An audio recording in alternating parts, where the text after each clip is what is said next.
नमस्ते। आप सभी से अनुरोध है कि कृपया हमारे चैनल को सब्सक्राइब करें, वीडियो को लाइक करें, ऊपर दिख रहे क्यूआर को स्कैन करके हमें पत्रम पुष्पम से सहयोग करें, जिससे कि हम एक राष्ट्रवादी हिंदू इकोसिस्टम को और भी सुदृढ़ बना सकें। आज बात करेंगे जाति जनगणना की। जाति जनगणना के बारे में सभी लोगों को एक ज़बरदस्त कन्फ्यूजन है, मुझे भी है, मैं कोई आपसे अलग नहीं हूँ कि भाई ये कौन सा टाइम था जाति जनगणना कराने का। जो प्रश्न उठ रहे हैं वो यही हैं कि भाई ठीक है, आप जाति जनगणना के लिए कुछ टैक्टिकल रीजंस हो सकते हैं या कुछ भी हो सकता है, आपको करानी है, सेंसस करानी है और उसमें जाति नहीं डालेंगे तो हल्ला गुल्ला होगा, एक इशू तो मिल जाएगा आपके राहुल गांधी का। लेकिन राहुल गांधी से कितना डरे हुए क्यों हैं आप? मैंने एक वीडियो किया था, लेकिन वो वीडियो जो था वो सही पूछे तो वो सरकाज़म में था, और जो लोग सोच रहे हैं कि नहीं नहीं नहीं नहीं सरकाज़म में तो नहीं था, वो तो बड़ा सीरियस था, तो मैं उनसे यही अनुरोध करूँगा कि उसके आखिरी 1 मिनट के दोबारा उसको सुन लीजिए, जो उसके आखिरी 1 मिनट में जो कहा गया। तो बात यही आई कि आपने बहुत ही सफलतापूर्वक जो पूरा का पूरा जातीय जनगणना का जो नैरेटिव था वो ध्वस्त कर दिया। उसको ध्वस्त ही नहीं कर दिया, आपने हरियाणा में उसको ध्वस्त किया। आपने हरियाणा में उसके बाद में जातियों का उपवर्गीकरण भी कर दिया, विशेषकर से शेड्यूल कास्ट में।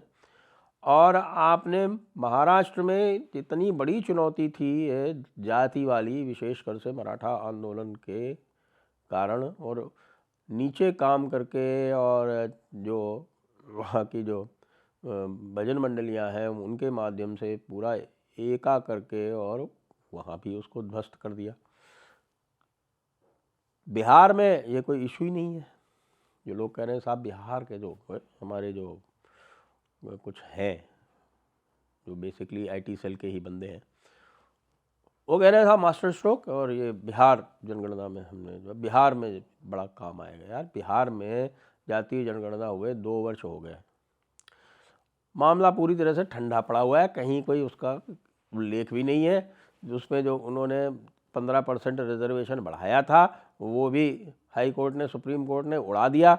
वहाँ किसी को कोई लेना देना नहीं है उस जातीय जनगणना से। अब वो ठंडा पड़ा हुआ था मामला, जब बगैर मतलब आपने उसको और गर्म कर दिया। चुनाव लड़े गए, पिछले जो चुनाव लड़े गए हैं स्टेट्स के, इंक्लूडिंग दिल्ली, हरियाणा, दिल्ली, महाराष्ट्र, झारखंड, जिसमें से 3 आप जीते, वो सबके सब बटेंगे तो कटेंगे, एक हैं तो सेफ हैं, एक हैं तो नेक हैं, इन्हीं मुद्दों पर लड़े गए। और अब अचानक हम देखते हैं कि साहब हम जातीय जनगणना कराएंगे, और वो भी तब जब पाकिस्तान से चल रहा है मसला। तो इसलिए समझ में तो भाई किसी के भी नहीं आ रहा, सब लोग अटकलें लगा रहे हैं और मैं भी अटकलें लगा लेता हूँ थोड़ी बहुत। लेकिन जो हमें भी दिख रहा है वो ये दिख रहा है कि भाई संभवतः इसलिए लगाया गया होगा कि भाई ऐसे टाइम लगा लो, मामला जो है वो भारत पाकिस्तान के युद्ध में ये खिसक जाएगा, और फिर जब जनगणना वगैरह होगी तो फिर वो बचेगा नहीं। लेकिन आप राहुल गांधी को अंडर एस्टिमेट कर रहे हैं, क्योंकि राहुल गांधी यहाँ नहीं रुकने वाला, वो तो वेल्थ रीडिस्ट्रीब्यूशन तक जाएगा।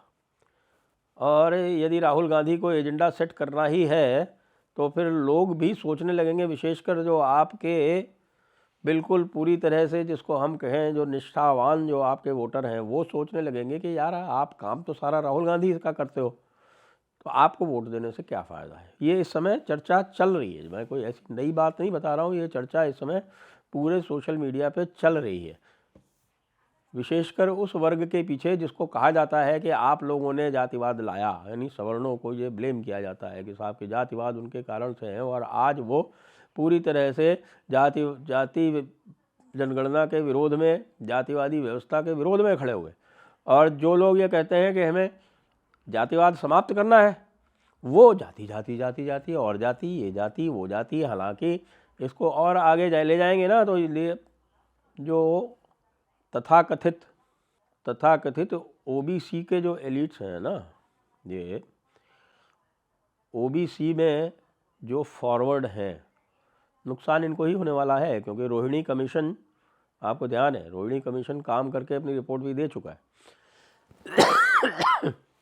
और यदि रोहिणी कमीशन के आंकड़े हम अप्लाई करें बिहार में, तो बिहार में यादवों की संख्या लगभग 14% है और नौकरियों में उनका अनुपात भी 14% है। तो रोहिणी कमीशन के हिसाब से उनको अब किसी भी प्रकार का आरक्षण नहीं मिलेगा।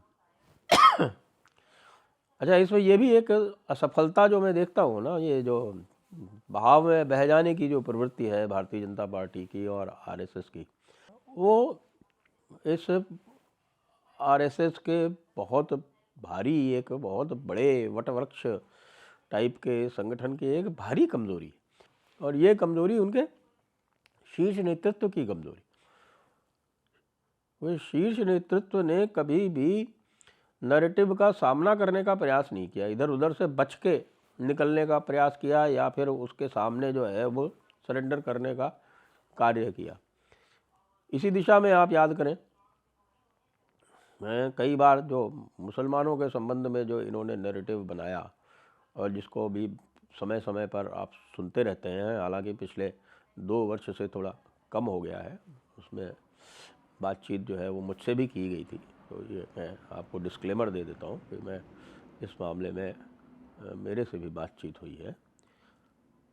तो वो जो एक सर्वधर्म समादर समिति बनी थी और जिसके 7-8 सिद्धांत थे, जिसमें ये कहा जाता था कि साहब कि इस्लाम अच्छा है, मुसलमान बुरे हो सकते हैं, और साहब हमारा सबका डीएनए एक है, मुसलमानों को पता चले कि उनको पूर्वज हिंदू थे तो वो जो है वो हमारे साथ एक हो जाएंगे, इत्यादि इत्यादि, ये सब जो है वो जो ये वही बातें वो वही कर सकता है जो कि इस्लाम को कतई ना समझता हो।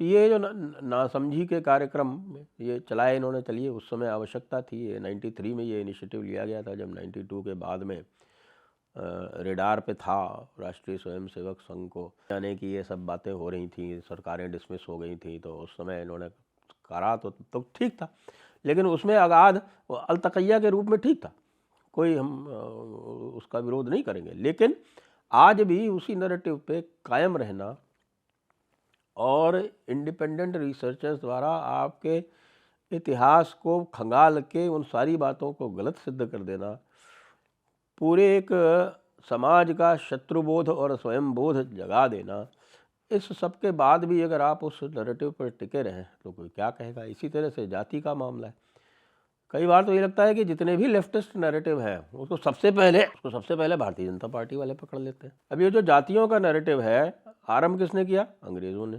क्यों आरंभ किया?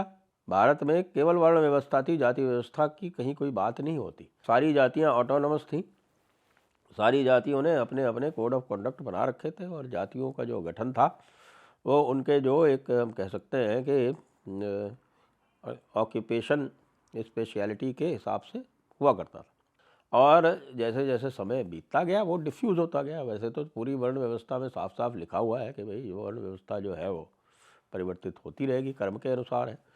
मैं ऋग्वेद का वो श्लोक मैं कई बार उद्धृत करता हूँ 9.11 जिसमें ये साफ लिखा हुआ है कि एक ही परिवार में 3 वर्ण के अलग अलग लोग साथ में काम कर रहे हैं।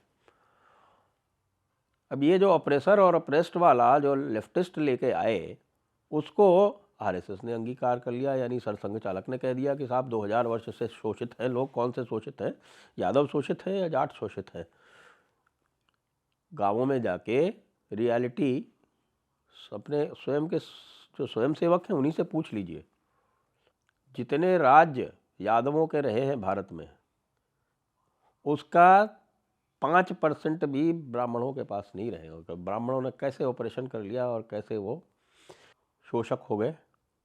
जो रियासतें भारत सरकार में, भारत राज्य में विलय हुई 1947 से लेके और 1950 तक, उनमें से 76% के शासक वो वर्ग थे जो आज ओबीसी कहलाते हैं। इससे ये सिद्ध हो जाता है कि ये जो ओबीसी नाम की विशेषकर से जो बीमारी है, ये एक बीमारी है इसका कोई फैक्चुअल बेसिस नहीं है। लेकिन फैक्चुअल बेसिस देखे कौन? सबकी वंशावली उपलब्ध है, रिसर्च करे कौन, बस बढ़ाते जाओ। क्यों साहब 50% की, क्यों 50% की सीमा तोड़ दो? क्यों न यादवों को हटाओ इसमें से, जिन्होंने अपनी जनसंख्या के अनुरूप सरकारी नौकरियां प्राप्त कर ली हैं। काम राहुल गांधी का लड़ाना है, तो भाई इस लड़ाने वाली पद्धति में आप क्यों फंस रहे हैं? आपको पता है यादव आपको वोट नहीं देने हैं। कहाँ पर? बिहार में, उत्तर प्रदेश में। खैर, अब रोहिणी कमीशन का जब इसमें प्रचलन होगा तब बात अलग होगी। वहाँ तक अभी ये 50% की बात और प्राइवेट सेक्टर में कोटे की बात है। यदि भारतीय जनता पार्टी के वोटर होते हुए हम इसका भारतीय जनता पार्टी को स्ट्रेंथन करने के लिए विरोध करें तो हमें कल पता नहीं है कि आपकी भारतीय जनता पार्टी कब इसके ऊपर पलट जाए। और इस पलटने का मुख्य कारण ही यही है कि इनको नैरेटिव ही ध्यान में नहीं है। ये आज तक पेरियार और फूले की बकवास जो है उसको कभी काउंटर नहीं कर पाए। कई जगह तो पेरियार को लेकर चलने लगे तो लोगों ने हल्ला मचाया, तो पेरियार को इन्होंने अरे जल्दी जल्दी से त्याग दिया।